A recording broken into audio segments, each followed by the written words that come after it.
What is happening, guys? Welcome back to another episode of Comic Book Weekly.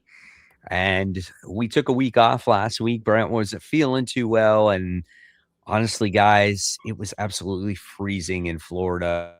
And freezing for me is, usually 50 degrees, but it was like 30 degrees. And this garage was insane. And there was no way I could do a show in the garage that night. So I was like, God, we're going to take the night off. So, And I was okay with that. I was like, you know yeah, what? I could use a night in and just like relax and watch TV. So we did take the opportunity, but we are back. But me and Mike yes. were discussing last week, there were better books than this week. So Yeah. not that they were bad books, but last week we were looking at our list. We're like, oh, I really like that one. I really like that one. So if you guys have any questions about last week's books, we can talk about it. But I'll say that I think for both of us, we really liked Infernal Hulk. I love Betty. So like, if you give me anything great with Betty, and I didn't even just to give some as we wait for Brant, because Brant is going to come on. But I didn't even know if it was confirmed that girl was Betty. So when I found out it was Betty in that issue, I was like, oh, that's so cool. Yeah, So, I agree. I was like, oh, it is Betty. And then she yeah. mentioned Harpy and everything else. And I was kind of like, oh, wow, that's kind of cool. But yeah, I really like that issue. But an And issue I that really, scene too, where she's like, I'm like, yeah, I just don't want to be human anymore. It was so yeah, good. If you like horror, like that was just that really was well written good. horror. Yeah. I A love book I that. didn't like though was this week was Ultimate Endgame. That book was Oh, me either. That's like my least favorite book of the week. So we're definitely going to talk about that. And then the one thing we didn't talk about from last week, which I think we should open the show with, as Brant is here, is Iron Man, because that was a big one we were hyping up, and we did not talk about it. So maybe open the show with Iron Man, and then we'll get into news. But first, we welcome Brant to the show. Hey, what's up, everybody? Sorry I'm we late. were we you were killing froze there, time, so Cat. don't worry. Oh, did I? I think There we go. Mike, are you good? Okay, Yeah. cool. I'm So good. I'm all right. I think Brant's messing with lighting, I think. Yeah, I I am. think so. Sorry. All right, good. You're good on that Okay. side All now. right. Yeah. But Yeah. yeah, we're gonna talk a little. Iron Man, I thought was a solid last week. I just I wish it was like amazing. That was the one thing I wanted to take away from it. It was good. It was in my top 5, but it was just like, oh, is it Superman level yet? I don't know, but I still liked it. I think it had some good possibilities. Yeah. I When think. it came, oh, go No, ahead, Brant. no, go ahead. No, I was just checking something on my phone. You can go. Okay. I thought it had a lot of potential. I get what you're saying, Kat, and I kind of agree. But I like that it kind of married classic Iron Man storytelling with a lot of similar elements like armor wars and all that kind of stuff into a fresher new take that kind of fits into what's going on in the current Marvel universe and everything. So I think it had a lot of potential, and I think it'll probably only go up from here. So. No, for sure. So Iron Man, Mhm. I enjoyed it. I didn't think it was perfect, but Yeah. I did enjoy it to where they kind of get the current Tony Stark, and I like the humor. I do like Pepper in there, and I like how, they didn't use her as the damsel in distress. She actually stood up for herself, which I thought was really good. It wasn't a very predictable issue. You kind of didn't know what you were going to get in there.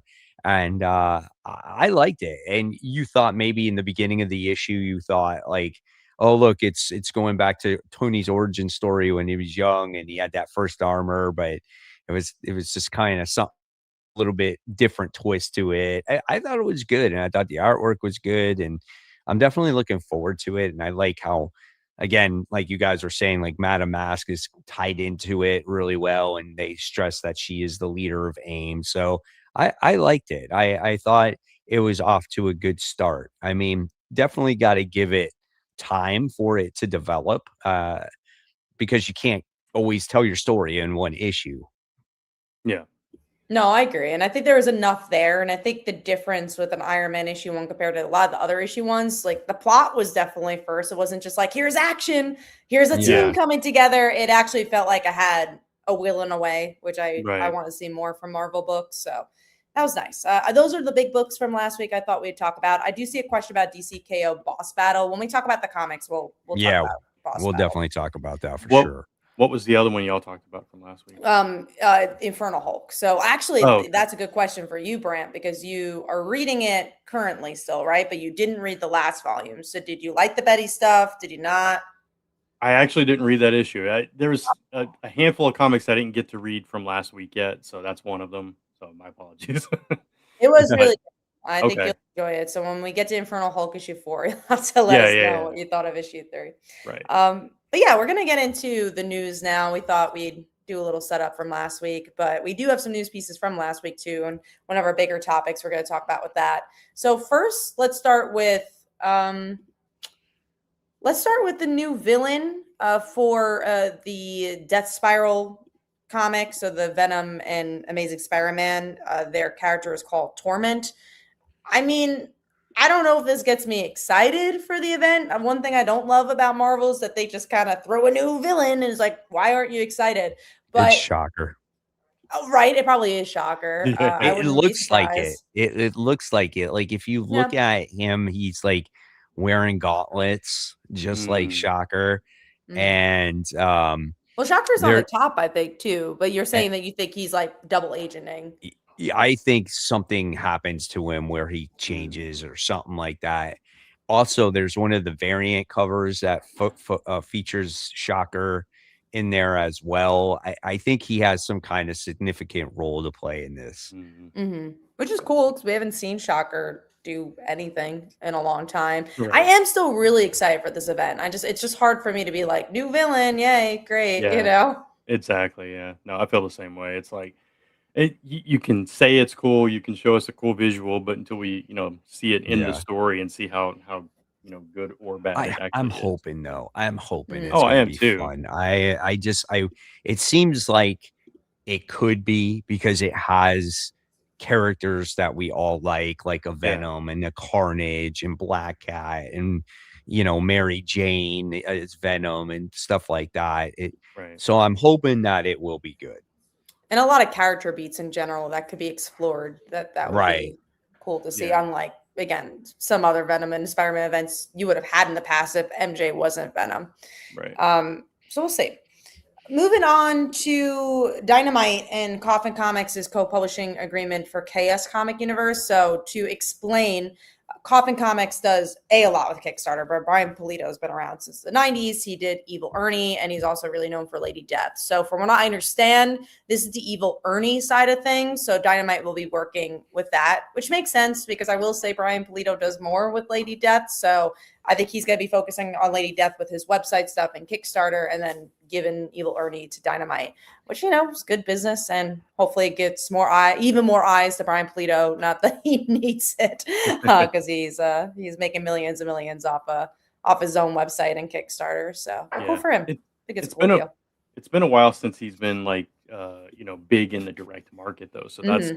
that's a good thing for him because he gets to spread it out. But you're right, he's absolutely killing it on Kickstarter, has been for years. And yeah, he's actually a really nice guy. I got to meet him Yeah, once in I think it was like 2009 at Heroes Con. Really nice guy. But yeah, no, it makes sense. We've seen Chaos Comics kind of team up with other publishers in the past.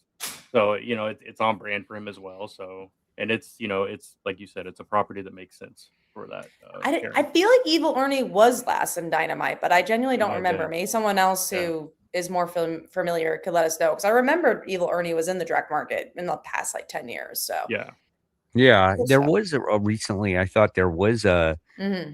an issue that came out within a few years ago of Yeah. Evil Ernie that I don't remember where it was, who Mm. released it, or if it was obviously, the original publisher or whatnot. But, Right. I think it's cool. And it'll be interesting to see if there'll be other books that kind of come out of it as well.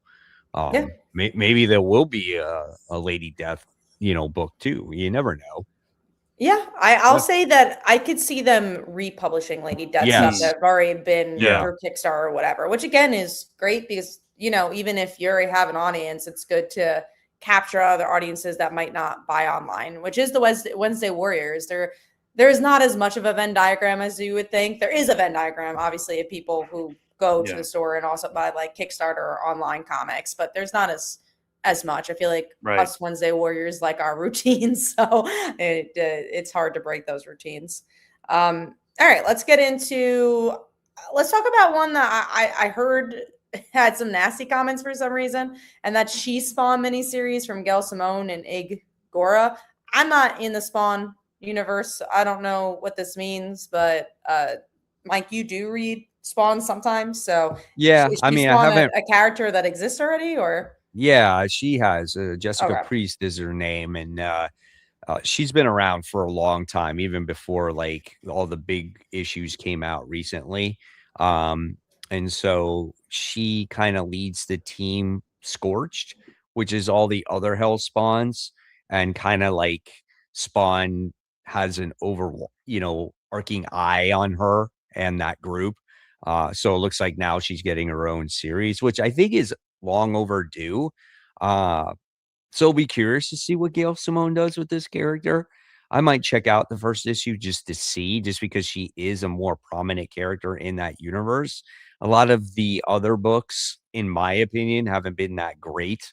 I would say Gunslinger was the best, but then all the extended universe characters, yeah, just I don't know, man.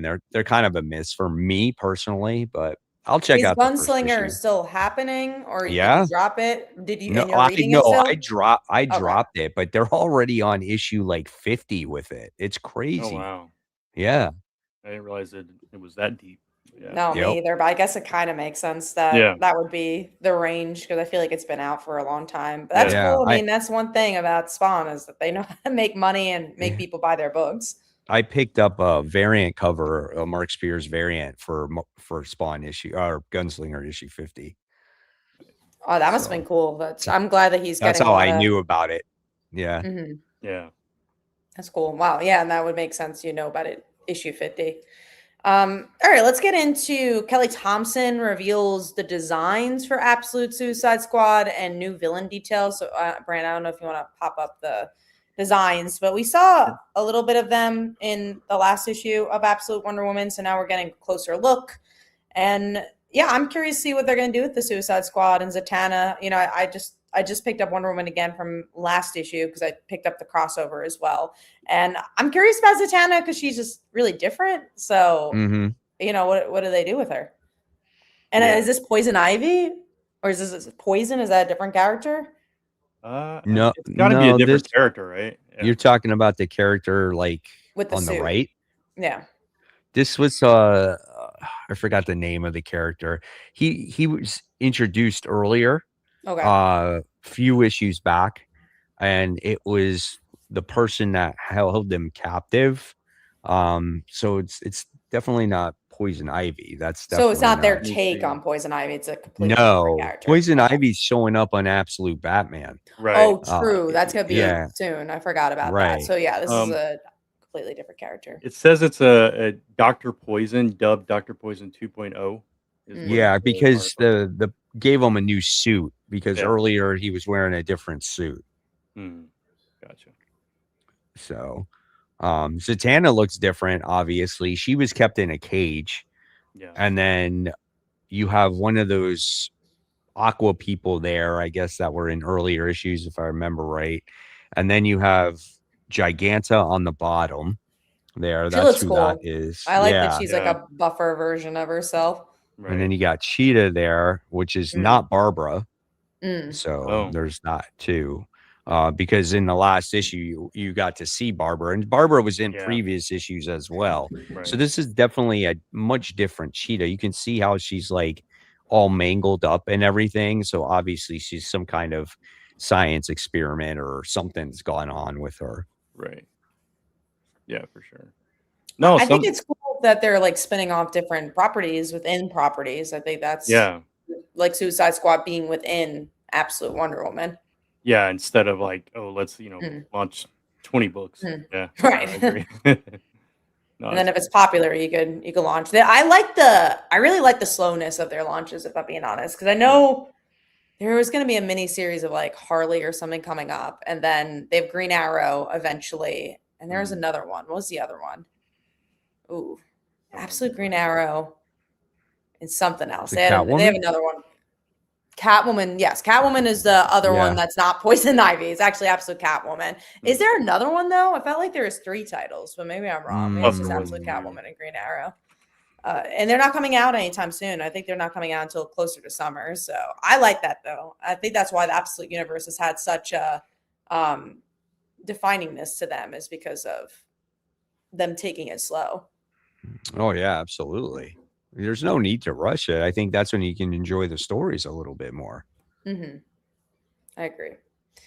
All right, let's go into, as Brant, if you get any more information on that, you can shout it out. Yeah, sure. Let's go into Jose Andres is getting a comic with Spider-Man, and Steve Orlando's writing it. This is just like colliding both my worlds because I love chefs. Like I love food and I love competition chefs and all that. Jose Andres is interesting though. I think it's interesting because they will bring a culture that's not American chef, but also like it's interesting because he's not the most famous chef, right? Like he's famous, like he has a lot of restaurants, but it's not like Guy Fieri or like Bobby Flay, right? So I think that's interesting. Like I'll pick it up, but I also don't know what the audience is for this besides me being this, who likes competition chefs and Marvel, but it also feels like a weird pick.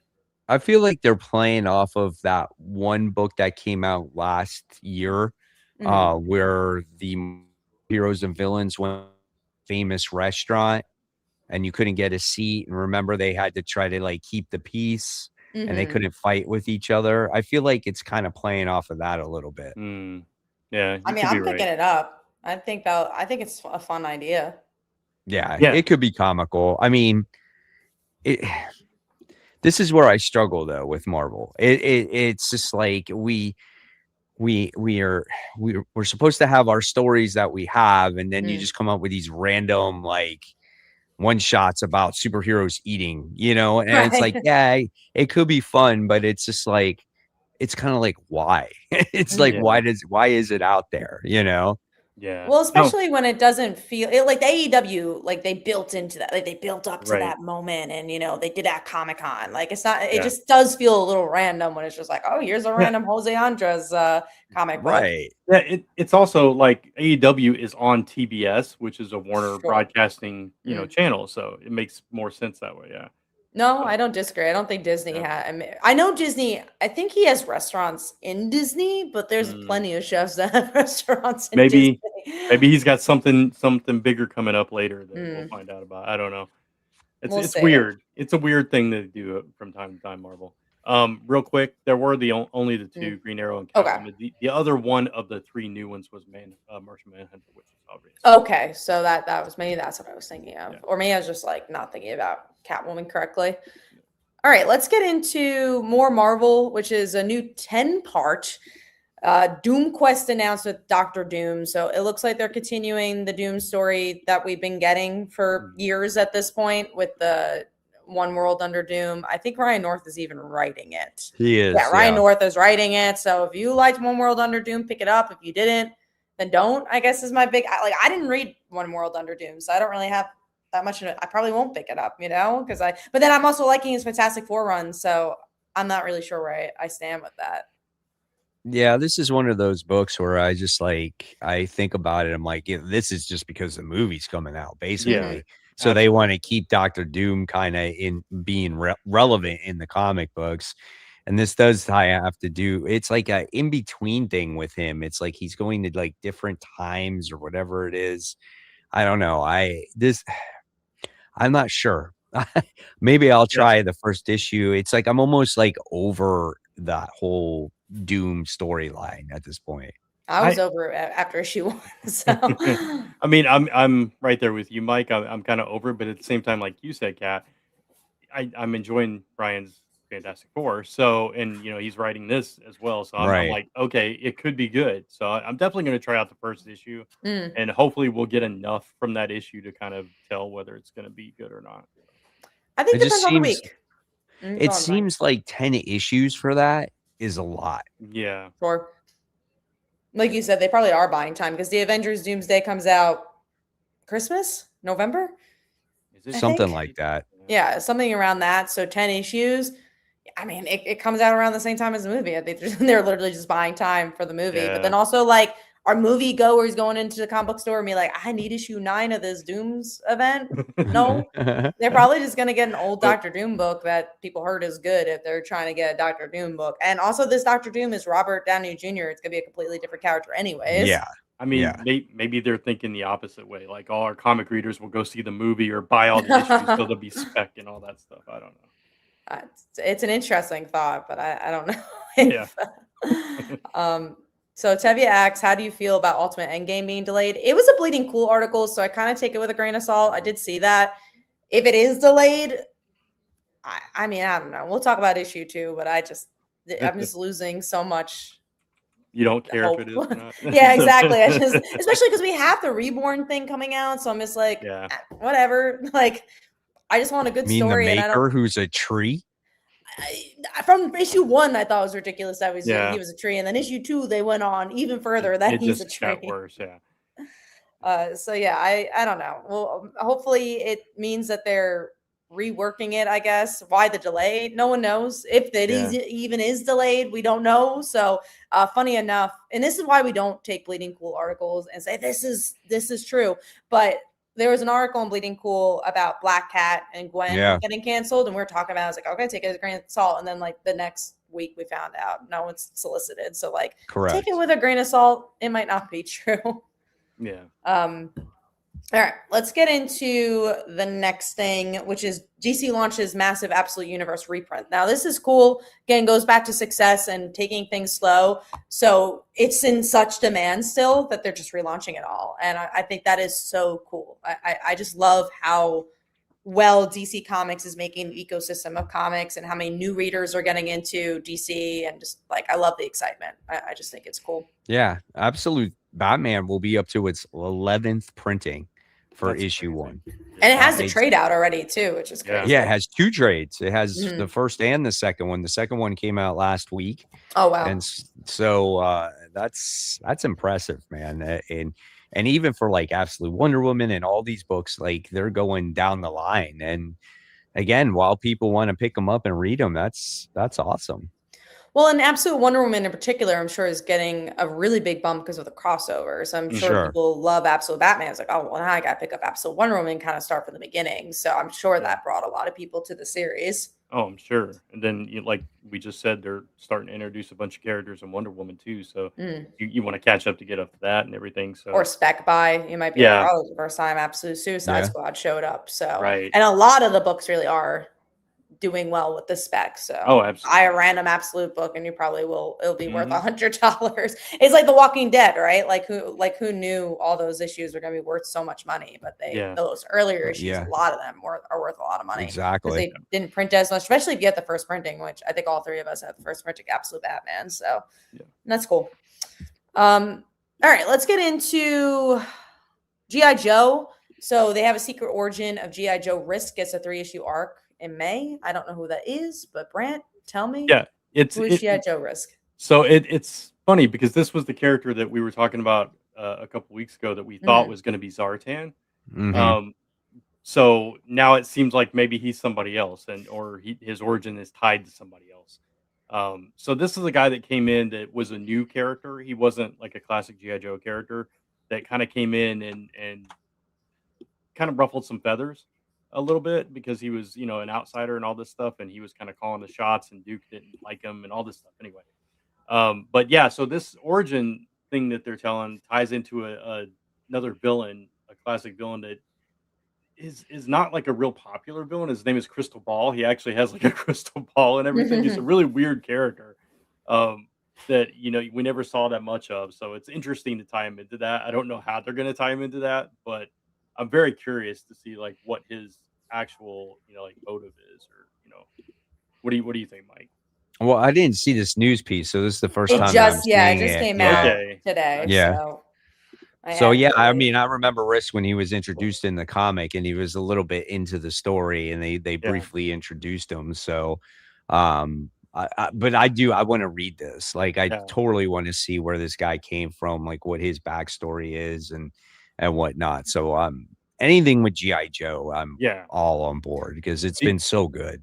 Yeah. Do you remember Crystal Ball at all? I do not. Yeah, he wasn't in the cartoon, and I don't think he was even in the comics that much, if at all. Was he just an action figure? Yeah, maybe. He might have just been an action figure. I don't remember, honestly. He probably popped up in the Marvel run at some point, if I had to guess. But I think he has gypsy origins, and he's got the crystal ball thing, and just an interesting character that they I can chose tell to. your future. You're going to Yeah. die. But it's interesting. I was reading the letter column in the latest issue of GI Joe, and one of the people wrote in and said, it'd be really cool if you put Crystal Ball in the comic. And they were Oh like, my Crystal god, Ball, that might be cool. And then this that's news funny. drops. It's like, oh wow, that's cool. Well, what's interesting too from the outside looking in, Joshua Williamson's also writing it, so Yeah. it's cool to see a mini series. It's not like, oh, here's a random mini series. It looks like it is going to be very connected to the main series because he's writing both. So I think Yeah. that's cool. And also Yeah. from the outside looking in, are Snake Eyes and Scarlet not in these books? Because aren't those like huge G.I. Joe characters? They are not. Scarlet had that That's mini crazy. series, and then she hasn't been around since, right, Mike? I don't think so. No, but where did I see just recently? I don't know if it's a future issue of GI Joe, but there was an issue where it had Scarlet and Storm Shadow on the cover. Yeah. Yeah. So it seems like those two will be making their return back, and maybe with Storm Shadow, people could get their wish and get Snake Eyes at the same time. So Yeah. never know. Because there are like a lot of issues in, right? How many issues is G.I. Joe that Snake Eyes hasn't shown up? 18 was the latest issue. So. Okay, I Yeah. thought it was like in the 30s. They're not so that that's far not too because bad. No. It's these, 'cause all the like Cobra miniseries Commander, all the miniseries and came out first. Right. Sure. Yeah. So that's probably why I felt like there was a lot more issues. Yeah. All right. Let's get into Distillery hits pause on their books to kind of like reshape what they're doing. And one of the biggest things I think they made a mistake by, at least for me, and the reason I don't really check out any of their books is because of that magazine size stuff. I really do think that like that really shot them in the foot, because it was like I just didn't want to collect them, and I'm glad that Black Label stopped doing it, because for a long time they did it too, and I'm like, I don't know where to put this. And as collectors, it's hard, but I know they're like, we want premium books, but I really think that deter people from buying their stuff, because there's so many big creators. You would think that, and even some that like Ordained, I think got like a lot of hype. But yeah, it just never hit for a lot of people. And I think that's the reason, if I'm being honest. It's a big part of it. Yeah. Go ahead, Mike. The reason is their books were delayed. Well, I'm telling you, that is that's the number one reason. You would get a number one and you never knew when you were going to get the number two. I remember the book where the grandfather, I don't know the guy was crazy and he went into this like mental institute and we learned about this life of him, like this past, and we didn't know if he was crazy or if he's not crazy, and never got an issue 2 of that. Never got an issue 2. Excuse me. And that was the most disappointing thing, because I put that on my pull list. Yeah. So I mean, whatever format you come out with, you got to come out with the next comic book. Yeah. Yeah. I think it's, I mean, obviously the delays hurt it a lot. And, Diamond is part of the reason for that. I think the size as well and the cost kind of hurt it as well. So I think it was all those factors mixed in together. And then for me, it's like some of the books were kind of cool, but a lot of the books just didn't resonate with me personally. So I don't know if that was like across the board or not. But like you said, there was a lot of big name creators and a lot of creators that I like Stephanie Phillips, for example. And so it's I think it's smart of them though to actually take the pause and come out publicly and say, hey, we're trying to regather and organize and all that stuff. So the shame though is like, because it had so much forefront, like it's like, oh, people are excited. Like, how do you get excited for it again? Like, I think they lost momentum, if I'm being honest. So, and I remember, I think I did read one of their Distillery like sample books to be like, oh, do I like this? And I also do remember being like, oh, nothing really catching my eye. So there's enough books that I don't want to get it. Or maybe they should have went to a platform like Kickstarter or something first, then went to the direct market to like gain some momentum. But it was interesting what like the concept behind it, like they were going to be the comics of like the sneakers of comics, with the limited releases and drops and all that stuff. I thought it was an interesting idea. I just don't know if the comic industry is the right place to do that. Well, and it was interesting because anytime because they promote themselves, I think twice at San Diego Comic-Con, and you see lines for everything, like space between Patch Hand's stuff. A lot of people go to his stuff all the way to DC and all the lines they have. And anytime I passed Distillery, no one was ever at the booth. Really? Yeah. Wow. There was like no one besides the team. I just never saw people buying their books. So I just think they also were expensive. Like the limited stuff they were selling were expensive. So it was like, I don't know what this is. I'd rather spend my money somewhere else. So I just think it was hard. W. Berry says, what about Batman Hush? You know what's so funny? My memory is always bad, but I'm like, did the last issue come out? I don't remember. I don't think it did. Did Batman Hush end? Oh, no, it did. No. It did. Did it? No. Or did it not I think end? there's one more issue. We still have another issue. Yeah. Let me see when that's coming out. It took forever for the next part to come out, and then we're still waiting on the end. I think we're waiting on issue 5. Issue 5. I don't know. That's crazy if we're still waiting, and which I'm not surprised. But okay, so I'm going to tell you. So we are waiting for 163. Yeah, it's supposed to be coming out March 25th. So the last issue was 162, came out in November. And 163 is going to be March 25th. And 161 was like in spring or early summer last year. They just said stop. It just like I don't even want the last issue. I know. Like I'm good. Who cares at this point? Yeah. Mm-hmm. The only thing I think we have is at least maybe we'll have a show title. Be like, was Batman Hush worth it? Finally here. That's pretty much it. Finally here. The lost issues of Batman Volume 2, right? Yeah. That's crazy. I really just genuinely didn't remember if sorry, I'm just typing something. I got a text message. Or not, yeah.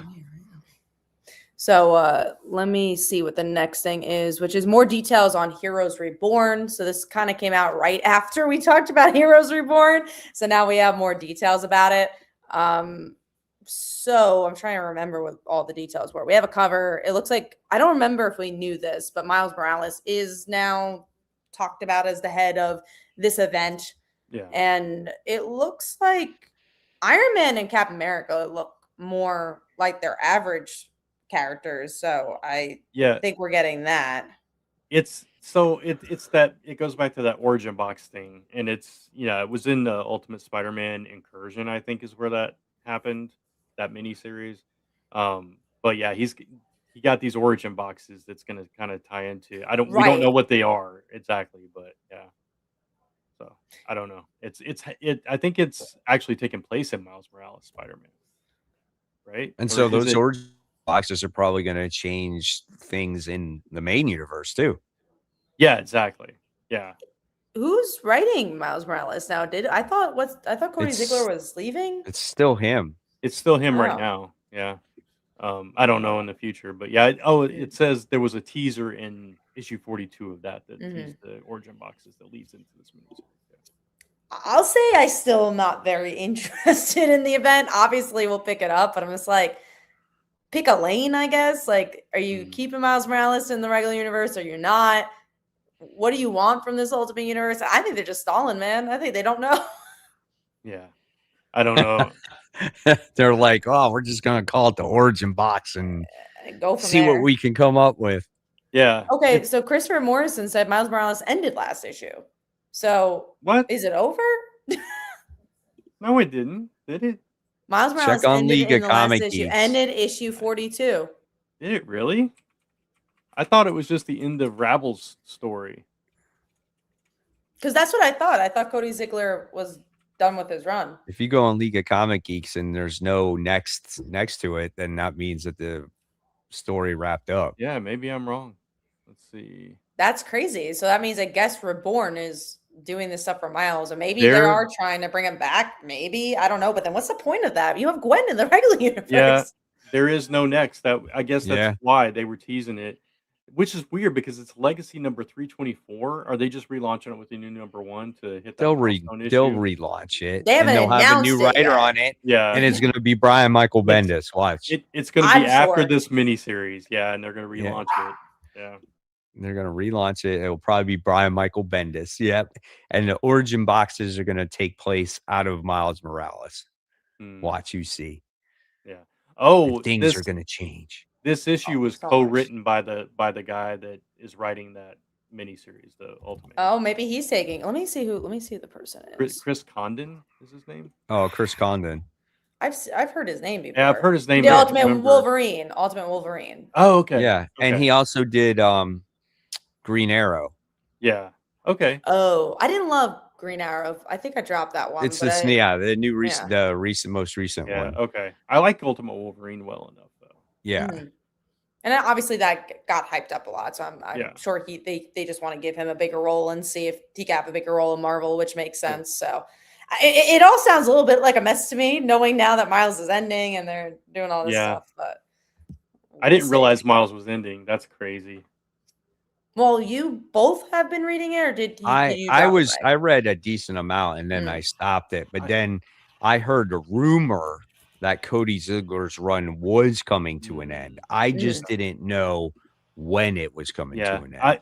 I was reading it pretty consistently, and then I fell behind like 4 or 5 issues ago, and I just never caught back up. So yeah, I dropped it after a while. I read some parts like when Deadpool was going on, and then I just didn't really continue. It wasn't my thing.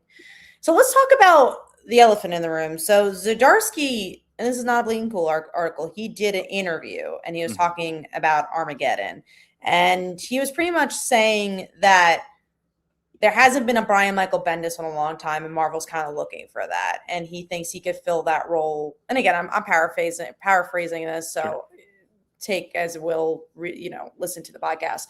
But he wants to take that role as kind of the Bendis of the universe, of the Marvel universe. And he was saying that the biggest problem with Marvel right now is that all the editorial groups are really separated, like different rooms, and they're not talking to each other, which I think we've all seen. I think that's I don't even feel like the groups within the group is talking to each other half the time. So yeah, I mean, I think it will be interesting to see Chip Zdarsky do that. But I'll also say I don't know if Chip Zdarsky is a Scott Snyder in the way that I don't know if everyone's always a fan of him. Like, I think he's a little inconsistent, if I'm being honest. I think he can be a good Avengers writer because he's done good things with Avengers just in separate stories. If he's going to be the communicator with the editors and making sure things connect, then more power to him. I mean, that would be a step in the right direction, But yeah, I mean, Kat, you're right. I mean, there just seems like this disconnect that nothing connects whatsoever, and I just think this company needs to be all on the same page. And you can tell that they're separated because just look at X-Men. It's like X-Men's all the way over here, and it's just like, let's just have our separate X-Men titles where we have 20 X titles, all solo series, And it just, I don't know, nothing seems connected. So maybe he is the one to bring the group back together again. I hope so. And I will be reading Armageddon when it starts. I don't know if I'm starting as early as you guys. I know you're reading like pre-Armageddon to kind of get ready, but I would definitely check out Armageddon when it comes out. It was funny talking about the X-Men and how like weird the X-Men's been and just in general how Marvel's been. So I was me and my business partner, we went to dinner after we went to see a play, and we were like 3 hours from our house. So we were not close by. So, and it was like 12 o'clock on right when the restaurant's closing, Super Bowl. And so we went to go see this play for like, the interest of our comics too. So the waiter saw that the playbill is like, oh, I know that show. It was like, why are you guys going to see it? And like, oh, we're comic creators. And then he's like, oh, I love comics. And he's specifically really talking a lot about comics. And he went into the X-Men. He's like, X-Men's been really bad, right? And he was talking about Exceptional X-Men. He's like, the only book I really liked was Exceptional, and they canceled it. So it's just funny that in a random place 3 hours away, I had a conversation with this comic fan who agreed about everything that's going on. Yeah, that's funny. That's hilarious. But yeah, like I going back to the main topic, I think the reason why DC is succeeding is because they have a creator that is a writer who is running the show and really making the new moves for DC. And Marvel needs that. The one thing I can say that Marvel hasn't done in a long time is that there is a buildup to this Armageddon event. Sure. Yeah. And it's in Captain America. It's Mhm. like 5 months until Armageddon. Like they're trying to build something up. They got that Wolverine book that's getting ready to come out. That's our thumbnail. And You they have know, Shields they returning have too, that. which is a The bigger thing. Shield's coming back. But the big thing is, too, is the Captain America book is also kind of referencing Dungeons of Doom. Mhm. And so that's kind of connecting. So you get to see certain things, certain elements are starting to connect. So hopefully that continues to grow within the next 5 or 6 months with Marvel. I love this Yeah. comment. It's funny X-Men feels disconnected. The next title being released is X-Men United. Yeah, I know. We'll see how united they Irony in actually play. are.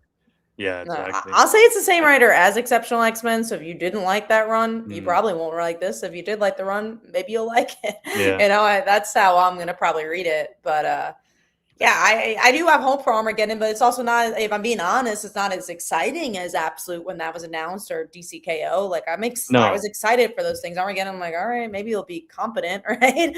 Yeah, I mean, there was a lot of hype going to the DC stuff, and yes, we're getting build up and everything, but it's not on that scale. But we'll see. I'm definitely gonna try it, obviously. And Chip, I I think he could probably handle the job. I mean, his Daredevil run, he stayed on it too long, I think, Yeah. and that was the problem there. But that first part of it The was first volume. excellent. Yeah, the first volume was phenomenal. So Yep. if he can do that with the entire Marvel universe and kind of get them back on the same page together and be that architect, who knows from there. And we can't forget like where he started his career with Sex Criminals, which was a Yeah. really big book. So like, he Yeah. definitely has the chops. I just like I said, Absolutely. he's a little inconsistent. So that's why I'm Then like, oh, let's see. he did that Sweetwater Yeah. series too. No, Yeah. right. And we love Yeah. that. I really like Yeah. that one a lot. And that Mhm. was like longish, but it lasted a good time. Like I do like Yeah. I liked his the ones where like every decade he did a different hero, like he did for Fantastic Four, Oh like he yeah, did for yeah, yeah. Spider-Man 2. Those were Yeah. really good. So He like did the Avengers Twilight book, which I Mhm. actually personally Yeah, really I liked. did too. And Yeah. I know his Batman run gets like criticism, but I think his Batman run, it was driven by editorial and to push the event that was and a going to transitional happen. period. It Right. was Right. between everything else. Yeah. Exactly. So I don't It, really necessarily think that's his fault. He did the best that I think what yeah. he could do there. And it wasn't that the writing was bad in that book at all. It was just Mhm. the story itself, the elements of it, Sure. like you said, very plot driven and everything. So Didn't I move mean, as much. right. We do have a question from Mike Manhattan. Did you read Diork from Image? I heard it like was selling really well. I did Dork. not read it. Dork, is it? Yeah. Yeah, it's called Oh, Dork. that Yeah. makes sense. He's half dwarf, half orc, and that's why Yeah. where the name comes Okay, from. that But makes yeah, sense. The And I can book yeah. see is, the I think, dork. selling for like $100. What's I the like why, I guess? Like what's the I thing about it? I don't know. I Um, really don't know why. I mean, yeah. it's the same writer or the same artist that did I Hate Fairyland who's Oh, He writing okay. took this over book. after Scotty Young. Yeah. Mm. Right. But it's like it's one of those things that it's just like this book had a little bit of buzz before Mm. it was released. Now it could be it was low print run.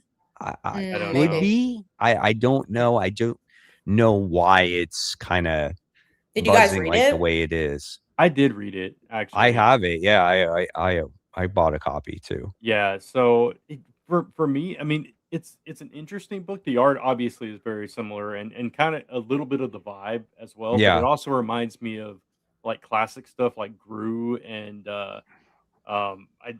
I'm blanking on the other reference I had, but yeah, it feels a little old school, a little Dungeons and Dragons, Lord of the Rings kind of stuff, but comical, over the top comical a little bit, very violent.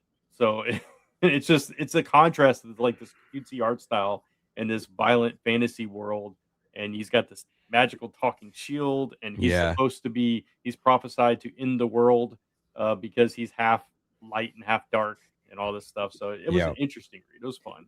Something I think is interesting about indie comics and like studying what does well in comics, what I've noticed at least is it's always something that's not really human, right? It's like Mm, feral, stray dogs, beneath the trees, like things that like come out of nowhere tends yeah. to just be very like maybe it sometimes has to do with the designs or whatever, but it's just Yeah. like a lot of animal stuff do really well.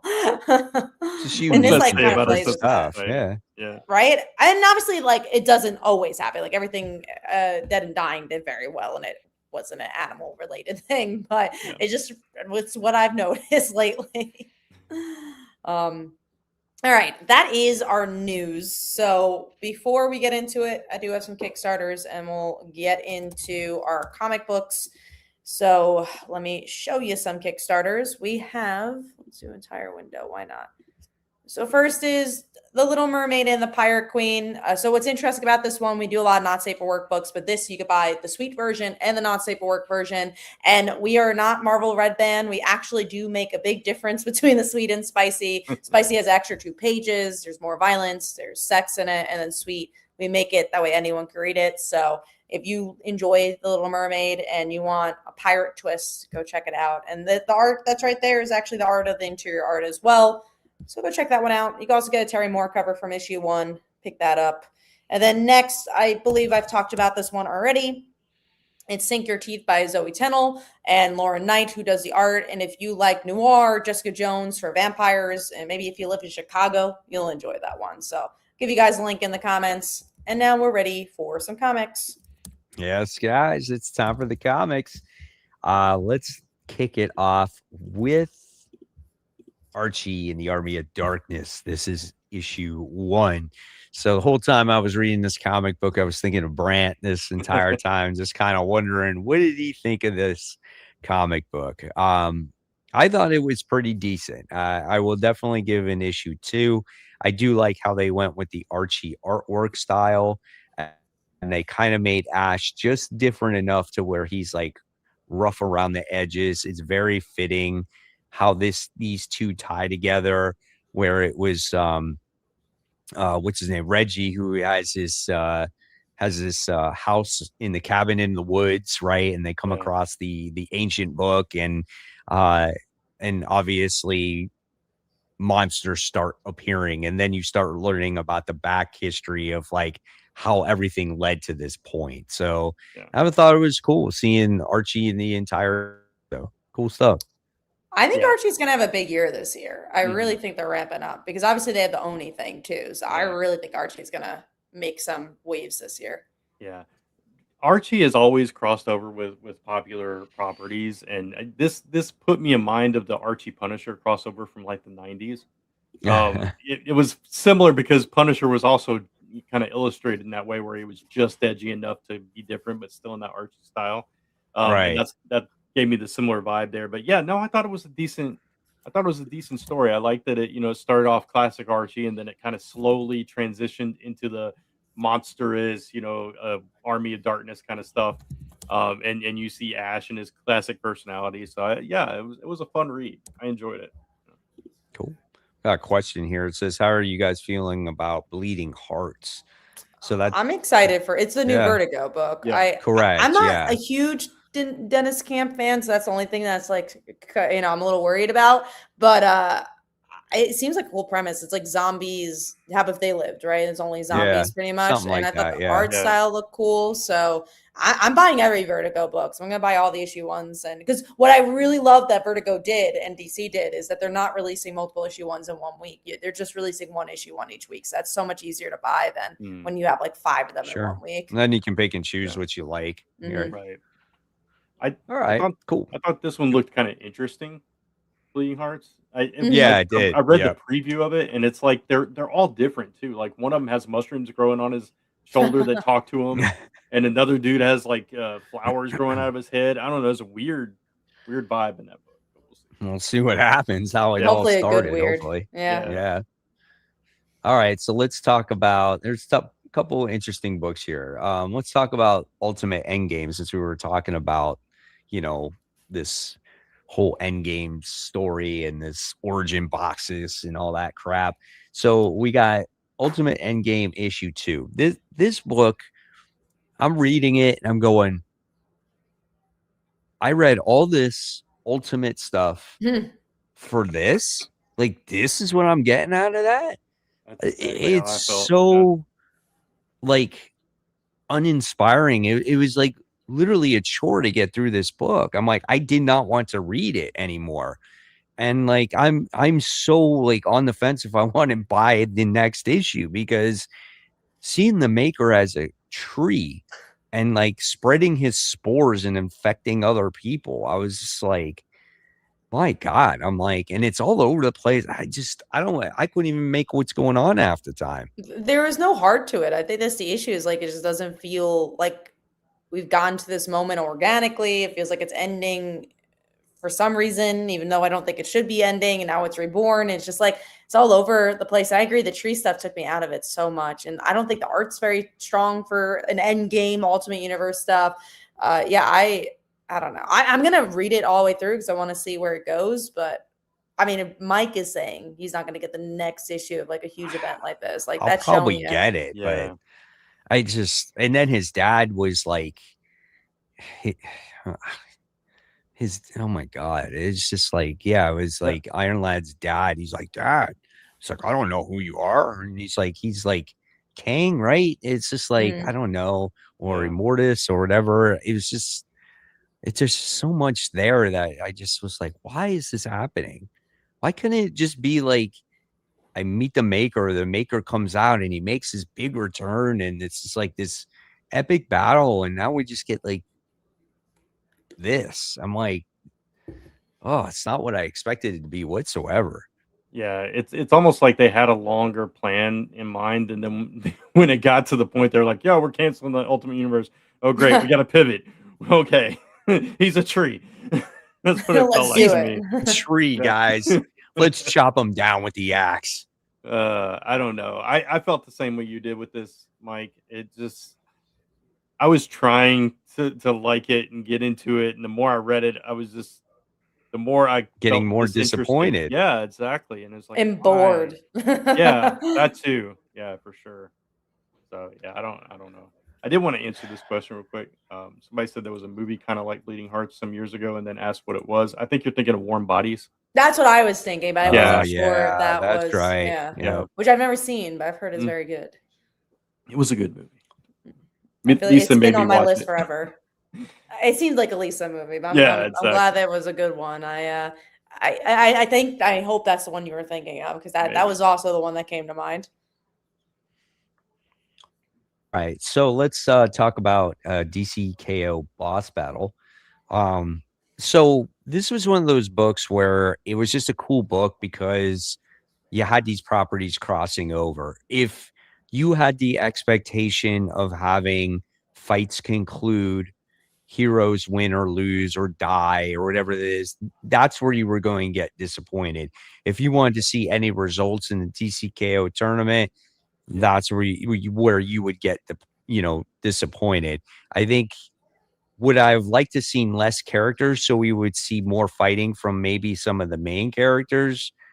Possibly, maybe, yeah. But this was one of those books where it was just, again, fun to see how these characters would interact with the other characters, like Joker and Annabelle, Lex Luthor and Samantha, right? So I like that.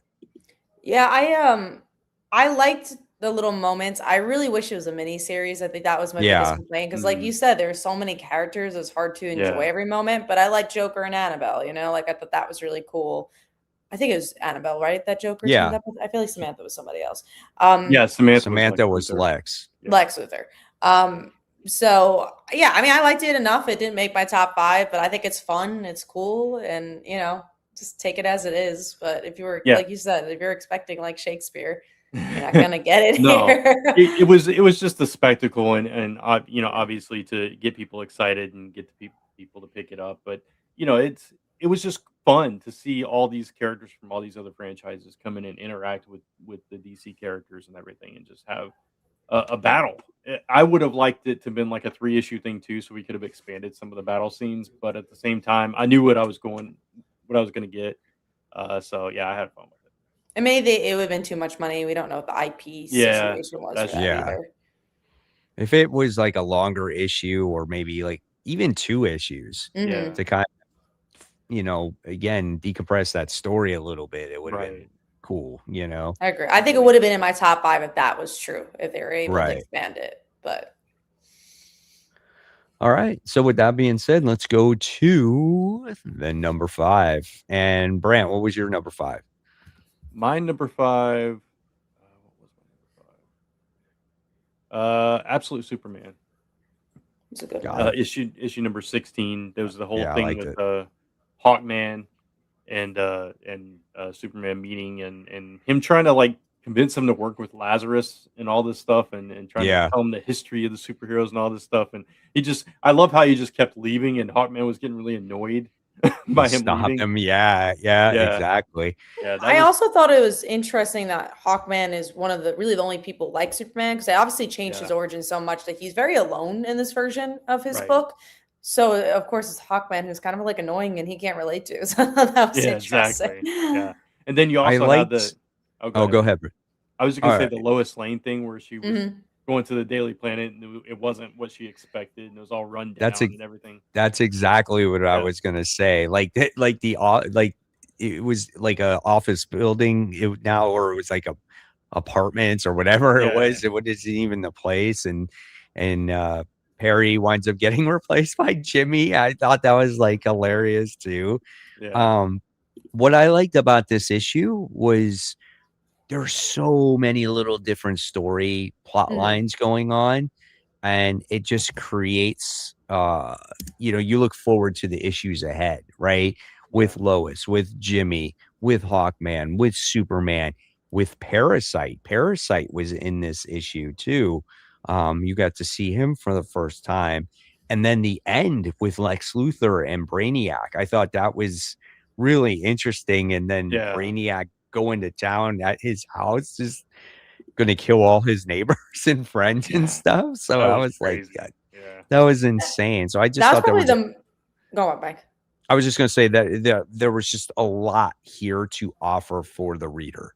Yeah. I was gonna say, I think the Lex Luthor thing was the thing I enjoyed the most, even though it had the least pages, but because Lex is so different than his other Yeah. versions. I think you also are you could tell that Brainiac's gonna kill everyone, and that's how he's gonna become Lex. Like I think that's gonna be the idea here. Like, he loses his old life.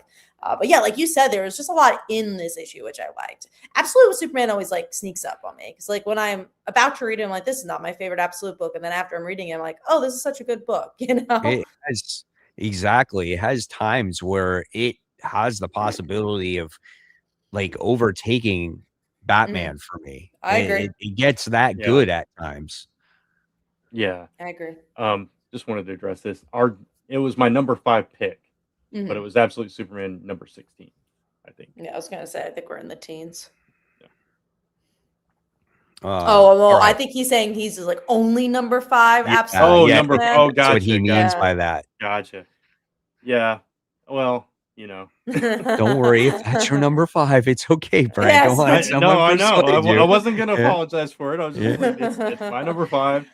What was yours? I was saying this to Mike earlier. I think it's so fun when we have different opinions. I think it's like if we all have the same 1, 3, or 4, it's like it's a little bit more of a boring show. Yeah. But when we have like drastically different opinions, I think it's always the most fun shows because you're like, oh my god, I saw something different in this. Obviously, it doesn't seem like this is gonna be a drastic different opinion, but it's cool when it's not always the same spot. Yeah.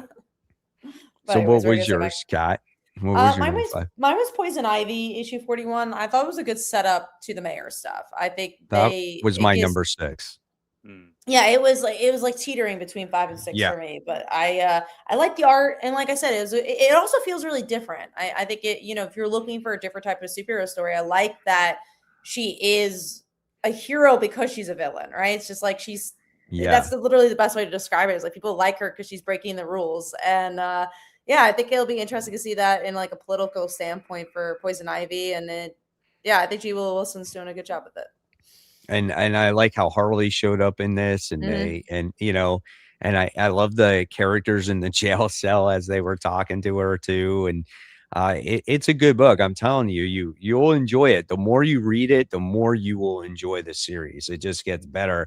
And the girl that shows up in there, the Janet girl, that is her other like ex-girlfriend or girlfriend in the actual series that she's That's been what dating. I figured when I read it. It kind of read that way. So Yeah, I like So that it seems like really lived in because obviously you're 40 issues in. It just seems like she's having a lot of fun like creating this world and but not right. going too fast with it either. Yeah, I think that if I'm correct, I think the next issue they label it "you jumping on point" for fans. I think that's what it says on the cover. I think Um, so too. I think that's when the mayor stuff starts. So I that's think when they're she like starts really with promoting yeah, it. Yeah. exactly. All right, cool. And then my number 5 is a book we already did talk about previously, and that was Dork issue 1. Mhm. I thought it was not to the overly rude and crude behavior like I hate, and I thought it had a similar tone, but it wasn't as extensive as that series. But I do like the fantasy style, and it does give you some I want to say more in-depth type of storytelling here where it's intriguing. You want to know more about this Dork character, about it born in the light and living in the dark and how this prophecy became and the adventures this character goes on and how they could possibly stop him. So I like it. I thought it was pretty decent. So we'll see where it goes from here, and we'll see if I like it like 5 issues from now. Yeah. Right. That's always Right. with the indie books. Right. Okay.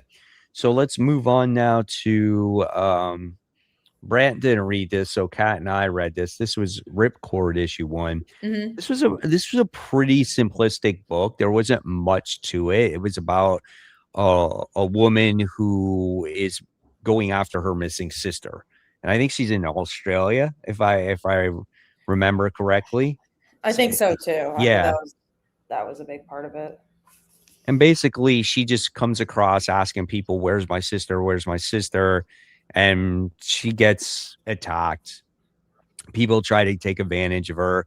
She obviously has army training. She was in the military. She takes care of these people, and you really don't know what ripcord is. It's mentioned very briefly in the beginning of the It, comic book, in the and then back if of you the book, read the they'll back of explain the it. Yeah. comic, it tells you, yeah, of what it is. So it's some kind of drug, and you're led to believe that maybe her sister was Mm. under the influence of this drug.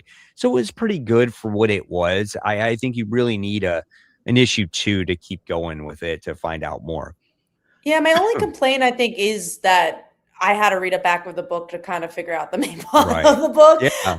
But I liked the vibe. I love the art. I thought the coloring was really good, and I liked the desperation for her sister. I think they played that out really well for me to be like, oh, I want issue 2 because I just kind of like the vibe of this book. But will I pick up issue 5? That's going to be really determinant on what happens in issue 2. But I did it for some reason. I really liked the book. And again, the vibe of the book. But I do think you got to dig a little deeper next issue. Agreed. Absolutely agreed. All right, let's talk about the next book, and that's Amazing Spider-Man issue 21, as we finally kind of get Norman Osborn, who kind of unleashes the beast once again to get through the fight and what he needs to do to win. You got a couple different artists on here. I am going to say that John Romita Jr.'s artwork wasn't, I don't want to be mean. It was better because I think the coloring was better, and I think the inking was better this time around. Mm, Maybe because Todd Nuck did the artwork, and I think maybe we had a different colors and artists. I don't know. It yeah. just seemed a little bit more polished. It seemed a little better. And it Um, flowed better from Todd's art. Like it felt very consistent in that yeah. regard. Yeah. And then you wind up getting to see Norman come across Peter. Um, Finally, Peter's back on Earth, so hopefully we get to move back on that, from there, and we'll get to see what happens with Norman from here on out as well, too, because it looks like maybe his personality shifted in a negative way again. It's Well, interesting because I think where you gonna say, I Brent? was just gonna say it's interesting because we're going into that other series with Norman. I Osborn. was exactly. I So was take just it gonna away. say that because I was gonna say that the part I didn't like about this issue is when he teamed up with Miles and everybody. Because I'm Yeah. like, why is he explaining things to Miles? Like he's Right. a much bigger superhero. So I'm like, oh, the place you're going with Norman is so weird because I'm like, I like Norman in this book more than Spider-Man right now because I think you could do different stuff with him. Like I liked his ex-wife showing up. I Mm, enjoyed seeing how much he cared about Peter returning. I thought there was a lot of good moments here. But obviously, like, is it the best book ever? I'll continue to say no. Like, it's just like this little glimmer of hope where I'm like, oh, I'm enjoying it more than I have. So Right. Yeah. Which is all we can ask these days from Amazing right. Spider-Man. But no, I agree with both of you. But it was weird that if he is turning back that way, that he's going to be mentoring all these Spider characters in this other book, Yeah. springing out of this. So it in that way, it doesn't make sense. But yeah, I'm very curious to see how they play that. But I am Miles definitely does glad. not need teaching. No, he He's does not. fine. Does not. I mean, it's like everyone forgets that he had that whole arc in Ultimate Universe and in the main Marvel Universe. He's been on the Avengers for crying out, and he doesn't need a mentor at this point. But, No, and not Norman, who just started doing yeah, this. All around sports X, do we know if the space characters will follow Peter to Earth, or are they just going to disappear for a while forever? Honestly, I'm sure maybe one or two of them will appear as like a cameo somewhere along the way, but I don't think they're gonna do much in this series. Yeah, yeah, I agree 100%. yeah. All right. So let's talk about Batman issue 6. Good issue. I really liked it. We wind up getting to see Tim leave the nest per se, and love the emotional moments there. Bruce says, you're always welcome back, and it was quite interesting to see Tim trying to persuade Damian, sitting there and saying, hopefully your moment will come too, where you don't have to be here this entire time. So that was kind of cool to see that. I love the doctor in the Bruce Wayne moment, about how Damian is like what was the realization? What was the excuse? Like, she Bruce doesn't Wayne, know he's Batman. Yeah, but which thinks blew- like he's Robin. Yeah, which Right. blew my mind. It was like the way she said it. She was like, that her revelation was that Batman, it's okay. So it's Bruce Wayne's son. She knows that, right? Like, yes. I think that she figured that out. So she's like questioning his parental choices, but she doesn't put it together that he's Batman. And then he's like, "Good night." He just I leaves. don't have to worry about you now. So funny. What I love about this book is that it's a Bruce Wayne book more than a Batman book. And I think that's what makes it really work. And I agree the Tim moments were so good because it's in character for him. It was very Tim, because if you know his history, he has left being Robin multiple times when personal things happen to him. So I was like, oh, I feel like they really knew the character well. I love the Damian moments. I really like the series. And I keep saying, I think such a shame that in any other time zone, Absolute Batman wasn't happening. This would be the biggest book out right now because it's such a fantastic Batman run. But because Absolute Batman is so bonkers and different, like obviously it's overshadowing the Batman book, but I think it's a great Batman book. Yeah, I think it's a great book too. I think it's still doing pretty well. Yeah. Go ahead. I was just going to say, kind of piggybacking on what Kat said about the Damian moments. I just really like the emotion where he didn't want Tim to leave and kind of blamed him and was angry about it. And it's just a lot of layers to the characters in this book. But yeah, go ahead, Mike. Sorry. Yeah, no, absolutely. It's a well-written book, and it has some fun elements in there too. So I think it's well balanced. I think it's got action. I think it's got a solid story. I think it's got some drama, and it has mystery too. Who is this doctor? She's obviously created this weird creature thing that at the end of the issue we don't even know what it's about, right? Mm-hmm. So and I also like how it touches on the tech. It's been an ongoing thing. Like he wears the gauntlets on him, and it kind of goes into description of what that is, and it's just, I like that's just little touches that makes a book like that much better. Yeah, that's something he did in Hawkeye too, right? With the gadget kind of thing. Yeah, I thought so. And did you notice the creature in the tank had green hair? I did not. Let me actually I look. Some people are saying it's Joker. and I couldn't make out at all though what it was. And I didn't do any research on it, on who it could be. Like the comments are saying, I was wondering if it was the Joker. Or maybe they're trying to think it's the Joker. Right. I mean, It it could be looks like misleading. Could be a red it looks herring. like a Joker for It sure does. with the white Yeah. skin and Maybe everything. she's So cloning a Joker. Who knows? that'd be interesting. Maybe. I'm interested in this character a lot. I think they're really Mhm. building her really, really well, either as a love interest or a villain or whatever they're doing. I like her a lot. I do want to reference a comment here. Do we think Tim will get his own series, or will he just leave the series for some time? I think the latter. I think it's going to be like he'll come back later on. Maybe they'll even have some conversation with Bernard where we'll see him maybe accept being Robin or whatever. But I don't think he's going to get his own series just because the last Tim series didn't do No, great. yeah. So I don't think so. He will come back. I can Sure. probably guarantee you that some way, shape, or form he's going to come back. All right. There's Chris Chat's comic says Damian being pissed at Tim for quitting, but there was just a long arc in PKJ's Batman Robin run where he was considered quitting being Robin. My own Yeah. minor critique. I mean, yeah, that happens a Well, lot. And you could look at it one of two ways, though. You could look at it that way, or you could look at Damien chose to stay, and now Tim's leaving, and maybe there's a Sure. little bit of maybe a little bit of jealousy or anger about that he stayed and Tim leaves and all that stuff. I don't know, or it could just be brother things, like his big brother is leaving. So that's how I felt about it. I Yeah. felt more of like my big brother's going to college and it won't be the Right. same, exactly. All right, cool. So let's move on to our number 4. Brant, number 4. My number 4 is Absolute Green Lantern, issue 11.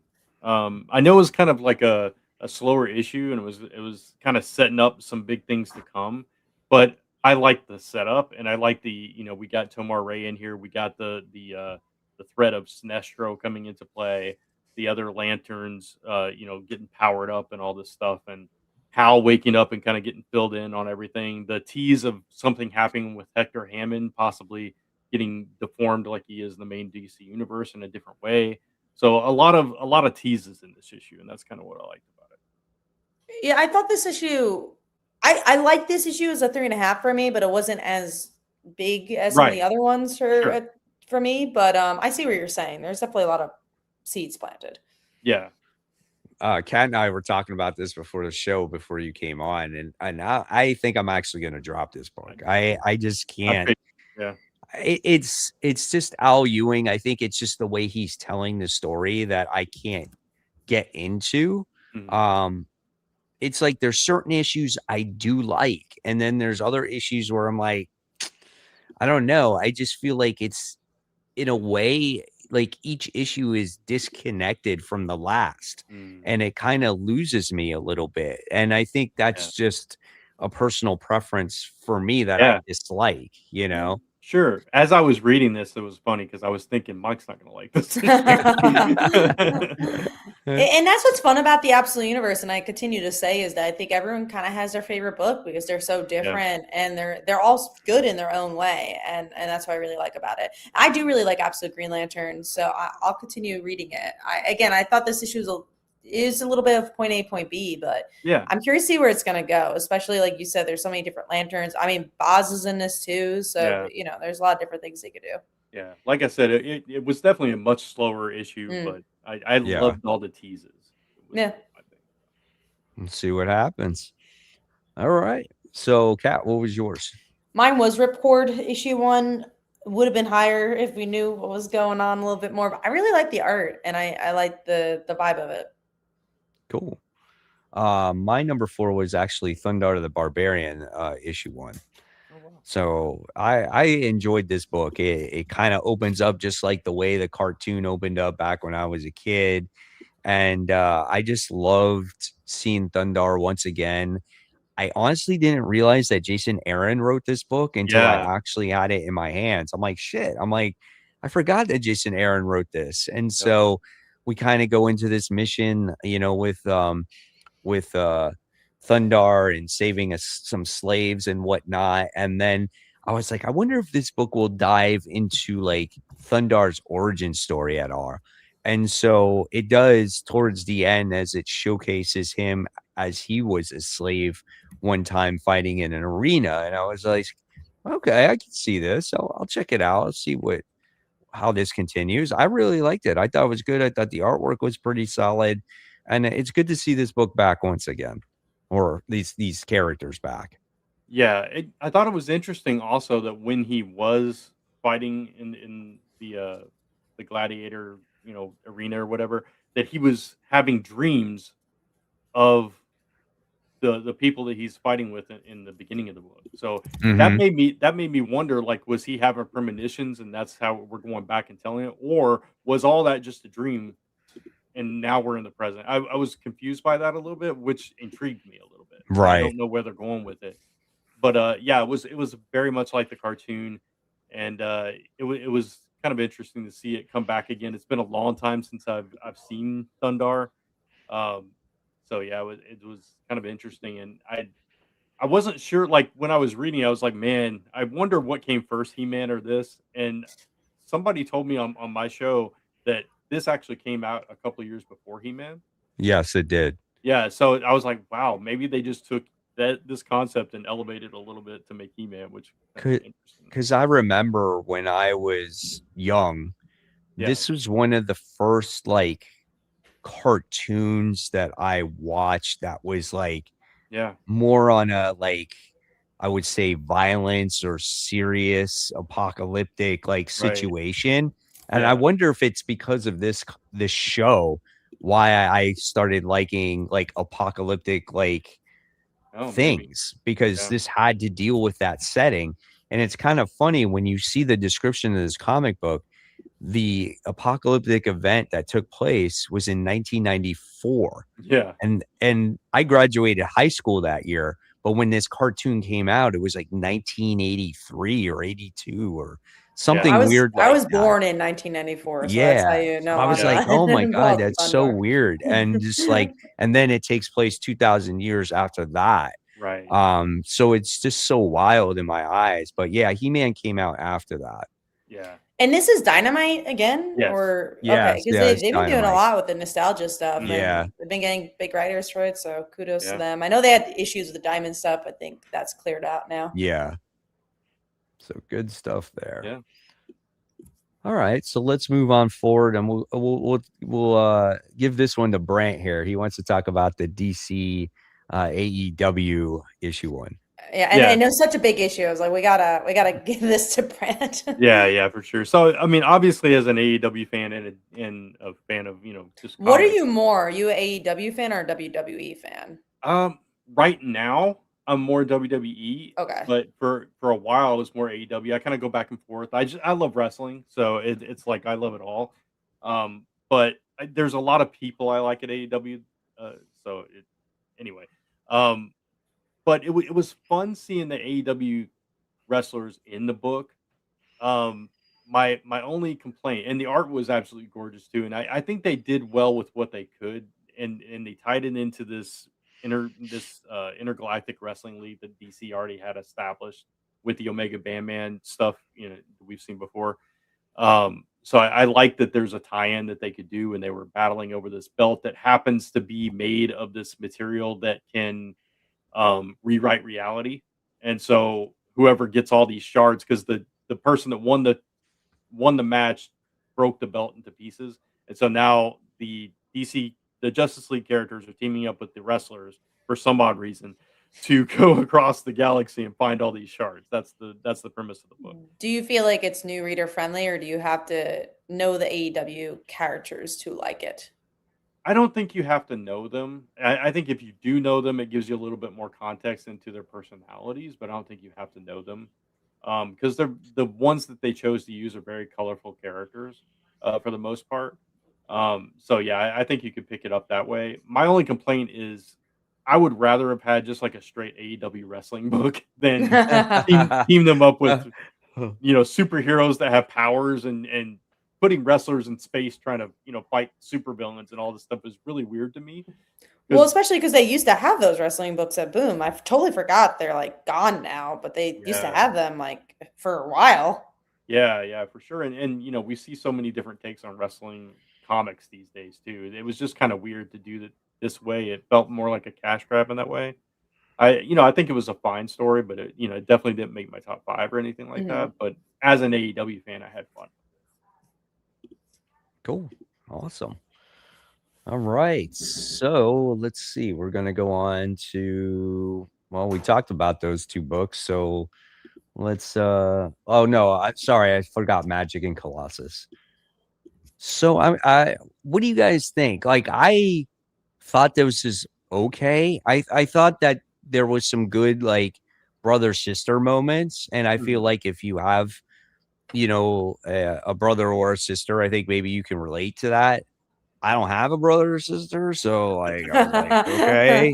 I felt like Colossus was a little bit of a baby, and we're still kinda dealing with Krakoa here because he's like, "Ever since Krakoa, I've got these monsters following me," and, it just seemed a little bit depressing, and then they came across this enemy, which I think is the first appearance of this character, and I was like, she's kinda like a throwaway character to me, and I don't know, man.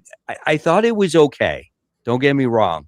But again, if a book is just okay and it's a brand new issue 1, I don't think I'll be in it for issue 3, 4, or 5. I think it gave me enough to try issue 2 just because I want to see where the relationship goes, and I think that brought at least a little bit of an interpersonal conversation because I think with Magic issue 1 I was like, all right, if you like Magic I guess you'd like this, but I'm not a huge Magic fan, and so I was like, I don't really need the issue 2. But here it's like, okay, I want to see more from their relationship. I want to see where it goes. I don't know if it's going to be tremendously any different by the end, but gave me enough for issue 2 if it's not a huge week. But if I'm getting 17 books, maybe it would be easy not to get issue 2. So yeah, I Mhm. was in the middle. I didn't hate it by any means. I thought the art was good. I thought there was something there, but also didn't blow me away. Yeah, I kind of feel the same way. It was okay. It wasn't what I was hoping it would be, which I don't know what I was hoping it would be because I don't have a huge connection to these characters. I do like Sure. Ileana and the way that she has kind of been built up through the Krakoan age and on X-Men and stuff, but they don't seem to do enough with her. And even in this book, I don't think she had enough to do.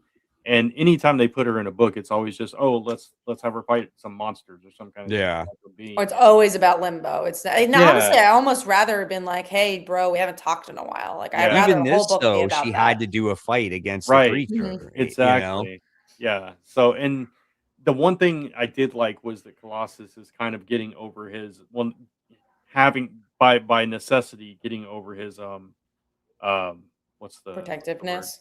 No, the where he doesn't want to fight. What's the word for that? Oh, Can't think of the pacifist? word. Yes, pacifist. That's Mm. that's what I was trying to say.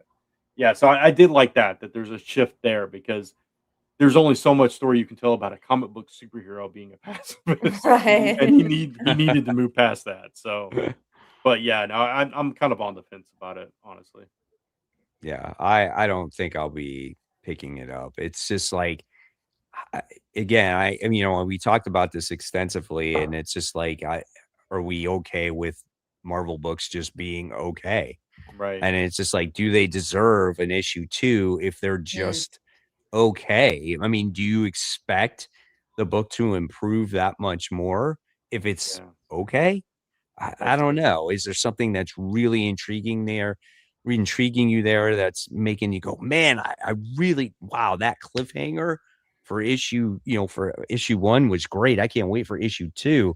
Like, that's Yeah, what that first issue should provide for you, and if it doesn't, it's like, I get giving an issue or a story arc a try, but books are getting to the point now where they're not just expensive. Now they're getting really expensive. You're yeah, talking $5, $6 an issue for a new number 1, and you're getting mediocre books. Like, that's just not okay. That's That and like also just a lot robbery. of books to right. read. There's a lot of issue 1s that come out because Rob Cruz, I can't quit a book after issue 1 issue. I wish I could be like that, but it's just like you said, Yeah, it's expensive, and I want the opportunity to put other books on my pull list. If I'm not vibing with it, then I'm like, all right, I'm not vibing with it. And yeah, if, like Poison Ivy is a great example. I think I read the first issue a billion years ago. I was like, it's not my vibe, but then 40 issues later, I heard it was great, and I'm picking it up again.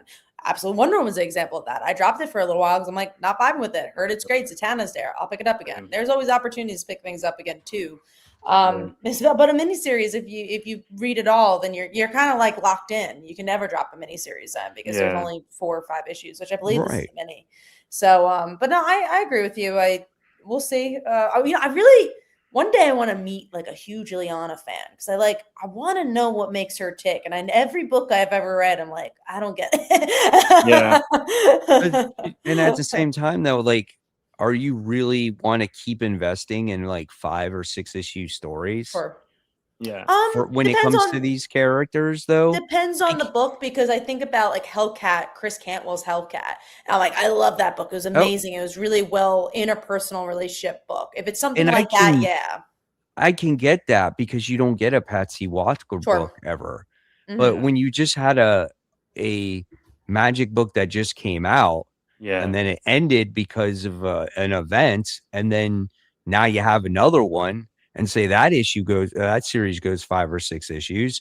Like I feel like you get invested and you get Yeah. vested into the writer who is writing that book, and then just says, it gets canceled or there's an event. And now you're just like the story's technically just getting started, and then it's gone. And that's what Hmm. I think that's what's frustrating. Oh, Yeah. No, 100%. I agree with you. 100%. And yeah, it's I don't know, with like all the new books coming out and all the events coming up and everything, it's like, do you hang on to a book that you just kind of thought was okay? Yeah. I I Right. think the only ones I ever do that with is ones that I feel like are gonna go. So like Endgame is Right. one where I'm just like, I really love this universe. I love Miles. I Yeah. love Ultimate Spider-Man. I need to kind of see where it goes. Or Right. Batgirl, where I honestly haven't been really liking Batgirl that much, but it's like I will never drop a Batgirl book. Those But are it's ones, but also mm, getting a new story arc. Same thing. Yeah. sure. Next issue, it's a new Yeah, jumping on point. Same like that is Poison true. Ivy. So I'm telling you guys, I'm actually picking up Batgirl with the new story arc Oh, again. nice. So I'm gonna give I it another try. hope they leave the League of Assassins because that is still going on. So that's the part where I hope they do, and they kind of leave in a place where they could. And I really think it's funny because me and Brant can relate to this. I read Batgirls and Brant read Batgirls for like 40 issues, and 30 of those issues, I'm like, all right, where's it going? And then the last 10 issues are amazing. I'm Yeah, they like, were where was this? Right. right. Yeah, I remember. Yeah. Yeah, it was crazy. Yeah. All right. So let's move on to number 3. Who's going to start? Not me. No.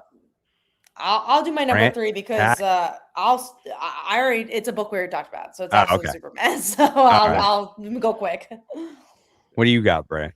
Um, I have a feeling you aren't gonna agree with me on this one either, but Ready to DCKO fight. Night Fight issue number Oh my 4. God. How can you pick that stupid book?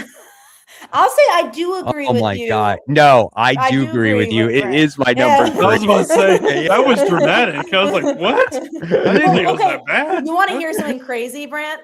People on the internet were trolling about Dan Mora's art style for this book. They're like, it's not What? Dan Mora's, but yeah, they didn't like the designs. They said that Stephanie looked like she was 50 years old. I'm like, what do you guys are so Wow. hard on people. I thought they looked fine. You But know I what? mean, it is set in the future, though. Yeah, But they are exactly. like they said she looks like she did She plastic looks. surgery. Oh my Uh, Lord. you know what? You know what? Even if that's true, okay, I don't remember, but even if that's true, It was medical. as many books as Dan Mora does, and as fast as he does them, he's allowed a panel. Come on, They're people. right.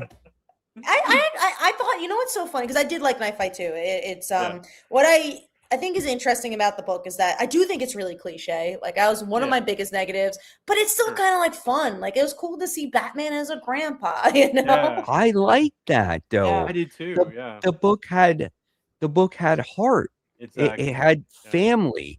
And it's not something that you always see with Batman. Like right. true family, right? Him being with Mm. his grandkid, and like I like that stuff. And there was a nice little twist on him trying to get back into that tournament, which we all knew he was going to Of get back course. in Yeah, it, right? But still, I really enjoyed it. I thought it was a great book.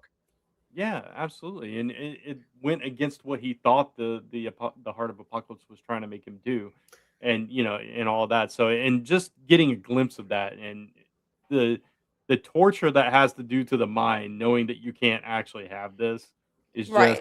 yeah. I mean, that there's some tragic poetry in there, and I just really appreciated that. Yeah, again, was it a like blow your mind type book. No, but No. I think it's fun. And I'll say my only nitpick probably was like, okay, we kind of know where it was gonna end. Of Right? course. Right. So it's like Right, whatever. But yeah, have a fun time with it. That's all I can say about it. It's Yeah. just And like that's try why not to take it too seriously.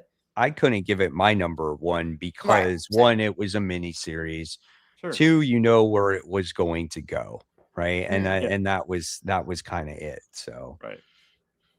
all right, good pick, Brad. Thanks. I just had to play with you there for a little bit, especially since it was my number 3 also. Okay, I was blown away by that reaction. I was like, I could understand it not being in your top 5, but wow, that was like That was my second to worst pick of the week behind Ultimate Endgame. What are you talking about? Oh, geez. All right, let's move on here. Well, I we think we talked did about all the yeah, we I talked think we about did those. So we'll Yeah. move right on to our number 2. Oh no, we didn't talk about Storm. Oh, that's Oh, no. still I think after number 2. We Oh, haven't that's done Yeah, right. it's Yeah, after you're right. number, You're yeah. right. You're right. My bad. What is I'll do my number 2. My number 2 was Batman. We already talked about that. Okay. What about you, Brent? Mine was actually Boss Battle, just for the fun aspect of it. So. What about you, Kat? Mine was Night Fight first, so we already talked about it. All right, cool, very cool. All right, so let's talk about Storm. I didn't read it, so I'm curious. I actually couldn't get through it. I Couldn't get through it.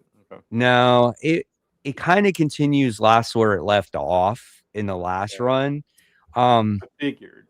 Yeah. And it did have elements that I did like about it. And I think the mystery part where the people's heads were just randomly blowing up, Yeah.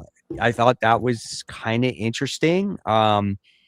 And I was like, oh, that part of it is really good. And then like it's involving Scarlet Witch as well. So I thought that was kind of cool. But then when I got to the Storm parts, I was like, I actually don't really care. Like all the other stuff that she went through, her riding this dragon, like all this other stuff. And I get like they're trying to catch the reader up because it's been a little while since the end of the last volume. But yeah, there was just something there where I was just like, man, I just don't like this. And but I did like that mystery part. It's interesting because you read the previous one. I did not. Not always. I always. read the beginning. I fell off of it. I picked it back up. There were elements that I liked it, but then they went into this like God War thing, and I wasn't big on that either. And so now I wanted to see where they kind of went with it this time around. Yeah. So I liked it okay, but again, it was like Magic and Colossus. It was just okay. Yeah. But I kind of went into it cold because I didn't know any of that.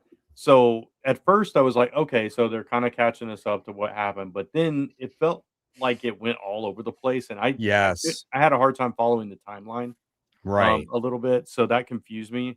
I did like Scarlet Witch showing up. I'm a big Scarlet Witch fan. I wanted to see, the interaction between those two. And I like the mystery aspect of it, of course. But yeah, again, I'm on the fence with it because I was confused about some of the other things that were going on there. So, Yep. So if you're a new reader going into it and you're all still confused, it tells you that it wasn't a great jumping on point for readers or a great new number 1. And that sucks that a lot of these newer X-Men books haven't been still kind of in the same zone of Right. Exactly. All right. So that's it. Let's get to our number 1. My number 1 was Absolute Superman issue 16. I did have a tough time between Batman and Absolute Superman because I really did like Batman, but I just think Superman has a little bit more meat on the bone when it came to the story with all the different things that it's introducing. And I think Jason Aaron is doing a really good job at like balancing those things. So that's why this one did get that number 1 pick, just by an edge, though. So what was yours, Brant? Mine was Batman. Mine was Batman as well. Yeah. It was a really good book. Really good book. Yep. So I'll hold on to my dork though.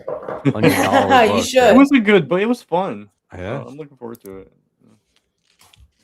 So, See if it's all still right. a spec book a year from now. Right. Yeah, we'll see what happens with that, man. That's just crazy to me. All right. So, Brand, I hand it over to you now for our most anticipated. Yeah, let's get into it. So, I purposely kind of went a little bit different. So we do have some interesting books to talk about here, though. A couple of books a lot of people may not have heard about. So Mhm. we'll get into those. But I'll start with Geiger. This is Mike's number 3, issue Yep. 21. This is continuing the Journeyman. Is that his name?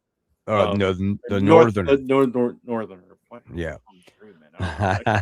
The Northerner. Yeah, it's continuing the Northerner story. So originally GI Joe was on here, and Yeah. I took it off because I guess GI Joe got delayed a week, and Yeah. so this was kind of next up there was Geiger because of the Northerner made his appearance in the last issue. So I just want to see how they continue to develop this character and like his involvement in this series, and Yeah. if he can actually turn the tide of the war and kind of erase everything that has happened here in this world. Yeah, wouldn't that be crazy if they did that? Yeah. Like, what? I don't even know. Like, obviously, they're not going to let that happen, or Geiger doesn't exist, right? He's Exactly. just Tariq. So we'll see what happens. But yeah, it's going to be interesting. All right, so let's go to. I'll go to my number 3. And I know Kat's going to disagree with this one, but Wade Wilson Deadpool issue number 1. I'm getting it. Okay. I'm buying it. Well, Yeah. because Benjamin Percy. Yeah, Percy's exactly. gonna be writing That's it, the whole so. reason it's on my list. It's it. Yeah. Yeah, that's Yeah. it right there. If there's someone that can write a brutal Deadpool, it's him, so I'm looking forward to it. Yeah. So I'm glad you're picking it up, Kat, though. So Yeah, because I mean, the last run of Deadpool wasn't bad. It's just always I don't like Deadpool when he's really jokey. Like that's Yeah. where I can't handle him. So, Yeah. like you said, Mike, if he is a little brutal, then I would like to read that because like I'm not a huge Punisher fan usually, but I like the last run of Punisher, and I was like, let me give out this new one a try, and I thought it was solid enough with Benjamin Percy. So I think Percy could do it. Yeah. He did a good job with Deadpool and Wolverine. So that's kind of why I'm picking this up, because I just want to see what he does just with Deadpool. Sure. Yeah. Yeah. It's going to be very interesting. I feel like it's definitely going to be a different kind of Deadpool than we've seen in a long time. So yeah. Is Percy the #1 Marvel writer right now? I don't know number one. Yeah. I would say for me, I would think that he is in my top 5. Yeah. I think that he gets Marvel Comics really well. I think he gets that. I think he does a good balance between his writing and action, and the darker side of Marvel Comics, especially the anti-heroes. Right. I agree. Is his sweet spot. Yeah. Right. I think Stephanie Phillips is up there for my personal taste. Yeah. But then also I think Philip Kennedy Johnson. I mean, he's exclusive to Marvel now, and I think he's been doing a pretty solid I agree job. there. Yeah, for sure. Yeah. Yeah. Jed McKay's still killing it on solo titles. It's just I know books. He's got to. They got to put him on more solo books, and maybe I don't know why he can't do Avengers to our level. I'm just guessing it's editorial, if I'm being honest. I just think it's be. probably a lot of editorial there. Yeah. All right, so let's go to your number 3 then, Kat, which is Just Brutal, issue number 1. I'm trying to remember who publishes this. It's Ignition Press. And it's Dennis Hopeless, who I love, and I've not seen around in a long time. And the concept sounds so fun. It's these 2 kids who find out their parents are like warriors, and it's just like, that sounds cool. So I think Hopeless is gonna knock that out of the park, and Ignition has been really solid. They've been doing so good. I even picked up the anthology book this past week, and I did read that, and some of the stories, again, it's anthology, it's what you expect, it's but also centered around love, right? But it wasn't like cheesy love. It was, some of it was horrific love, some of it was it was good. And what I did like was the stories were just long enough to where they didn't go too long, or it wasn't too short. It was just the perfect amount of pages. It's funny because I think Ignition Press is doing what Distillery should have done. because I think Yeah. that's like it's really succeeding in that way. And I hope people are picking up their books, because I think a lot of people are picking up like murder podcasts and stuff like that because of the television show with the beauty. But I hope people are getting these other ones. Like I haven't really been disappointed with many of the books I've read with them. There's some I dropped because of like, limits of pull list, but they weren't bad. I only hear good things about them. I haven't gotten to check out a lot. I checked out Deluge, however you said that word. Deluge. That was one I dropped because of limits of yeah. But I'm definitely, I want to catch up on Murder Podcast, and this one sounds really cool. And like you, Dennis Hopeless, when I saw his name, I was like, oh, it's been a long time since I've seen that name. Yeah, exactly. So definitely excited for that. Yeah. All right, so let's go to another new book. This is called The Sinner Holds, issue number 1. See, and this is the one I thought you were going to mention. Yeah, that's not going to pick this up because it's the guy from G.I. Joe. So yeah, that's not going to be for me. But it writes this. I didn't even hear about this. It's Larry Hama. Yeah, that writes Real American Hero, G.I. Joe, Real American. Yeah. It's Larry Hama. He also had a really significant Wolverine run back in the 80s, I think. But as far as I know, he hasn't done a whole lot outside of G.I. Joe. Not recently. Yeah, recently. So yeah, it's going to be interesting because it's a new superhero universe that he's launching, and that's so hard. That is so difficult, as we see with Radiant Black. Like that's a good series, and it's just so hard to do a superhero book. That's not Marvel or DC, right? And I think this one's Boom, if I'm not mistaken. I think so too, and that's also that'll be interesting to see Larry Hama's audience go to a Boom audience, because I find Boom to be a much younger, my age type audience. Yeah, and he's definitely an older creator, so it's gonna be interesting. I definitely want to check out this first issue and see, because it's been a long time since I've seen a Larry Hama superhero book, so I definitely want to check it out. I think superheroes do the best, obviously, if you are invincible or whatever, but also I think they do best in miniseries. If you're going to tell like a 6-issue superhero book that's indie, I think that's going to be easier than this is my new saga, Yeah, that's a lot. That's a tall order right there. Yeah, it is Boom Studios for sure. It says superheroes become commonplace. Heroes are required to join a union. So it's all about this superhero union, and it's like established by these big superheroes and stuff. So that's kind of the take on it. It's a little bit different take. So I don't know. We'll see. Anyway, let's move to Black Cat issue number 7. This is the Mary Jane issue, right? So that's why I'm getting it, man. Absolutely. And I'm excited. Like, I'm so stoked to see how Black Cat's gonna react. And also because there hasn't been a lot of core Spider-Man characters that have been able to react to it. Not a lot of people know that she's Venom right now. So I'm stoked for it. I'm so excited. And I mean, Alan Wing's been killing it on that series too. So I can only imagine how funny it's gonna be. Like, I'm so excited. Yeah, I hope it's great. Yeah, me too. Looking forward to it. And we'll skip the next one for Mike. We'll go straight to Transformers, which is your number 1. This is issue 29, and this is the big battle, right? Yeah, this is supposedly Autobots, Decepticons. Something's going to happen though. There, in the description, there's they didn't obviously spoil it, So I'm like curious what's going to happen in this issue.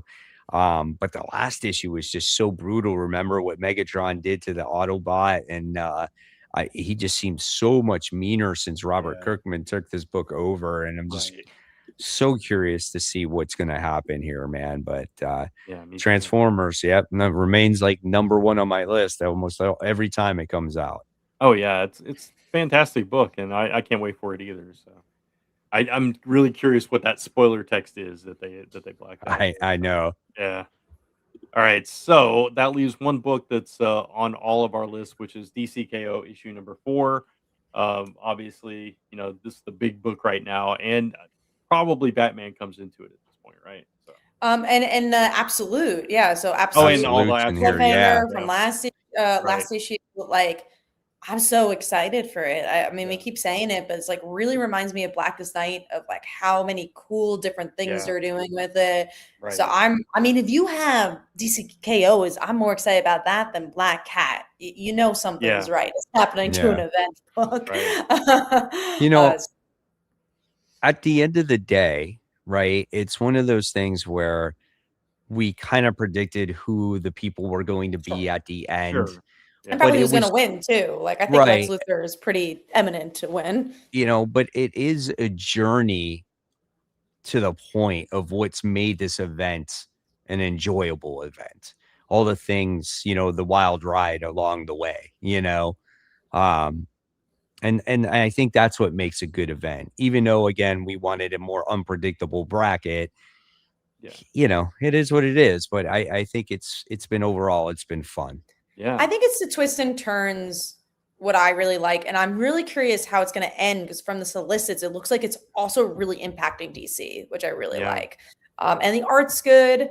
It's just, events will never be my thing. So if you could get me excited for an event, it just shows. Like, it's like saying like, oh, I'm not really into sci-fi usually, but then you read Saga and you're like, damn, I really like that, So I think it just shows you can kind of like anything, even if you initially don't think it's your thing. And for me, events are good. It's just when you just keep surprising people. That's why, like with Death Spiral, I think that they spoiled the Carnage Spider-Man thing, and it's like, but that's the fun of it, right? Like, I want to read that in the moment. Like, I want to be surprised. Perfect example of what you're talking about, Kat, because you're not big into fantasy or events, and you liked War of the Realms. So sure, I loved War of the Realms. Like, that was one of Marvel's last great events. And same thing for, I wasn't reading Donny Cates' Venom, and then I read King in Black, and I was like, that was amazing. That was great. So I mean, got to give things a chance, because you might be surprised. But and it's also gonna, everything that happened in boss battles, building up to the absolute battle too. So it's What I find curious also is what the effect for the absolute universe is going to be, because obviously they're not going to end it, right? So how does that affect it overall too? So I'm curious. And maybe I'm misremembering, but I remember the issue 1 or something. They also said whoever's going to win gets a big opportunity to kind of change the universe. And I remember describing it as like a big, I remember I was describing it to a friend, like, they get a wish. And it's like, what? They get a wish? I'm like, kind of. And I'm like, that's kind of interesting. It's weird, but it's like, oh, that's a very powerful moment that you can have. And again, it most likely will be Lex Luthor, because of everything that's happening with Superman. And if Lex Luthor has a big wish, like, what the hell is that going to bring? That's going to be crazy. Can change the whole DC universe again. So. Right. Cool stuff. Good stuff. I'm excited for next week's show, because I think there's so many cool books to talk about. Absolutely. For sure. But that's it. That's all our books. That's it. That's the most anticipated. That's our top 5. That's our news. So that means that's a wrap. So guys, thank you so much once again for watching another episode of Comic Book Weekly. And with it being 12:03, happy New Comic Book Day. So guys, hopefully you find everything that you're looking for. We will see you guys all again next week. Remember, subscribe to all of our channels. And take care, guys. Have a good night.